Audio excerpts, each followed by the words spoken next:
கல்யாண மேடையா, கலை உலக மேடையா, அரசியல் மேடையா, எந்த மேடையில் பேசினாலும் வீழ்வது நாமாக இருப்பினும் வாழ்வது தமிழாக இருக்கட்டும் என்று கூறியே தனது உரையை முடிப்பார் விஜயகாந்த். கலைஞர் கருணாநிதி அவர்களின் இந்த திருவாசகத்தை புரட்சிக் கலைஞர் விஜயகாந்த் அவர்கள் தன் இதய வாசகமாக வைத்து பேசி வருகிறார்.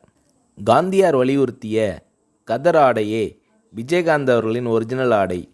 சினிமா சம்பந்தப்பட்டது தவிர மற்றபடி எந்த விழாவாக இருந்தாலும் கதரே அணிவார் விஜயகாந்த். தன் அப்பாவிடமிருந்து கதர் அணியும் பழக்கத்தை கற்றுக்கொண்டவர் விஜயகாந்த். இவரை பின்பற்றி இவரின் நண்பர் இப்ராஹிம் ராவுத்தரும் கதர் மேல் காதலாக இருக்கிறார்.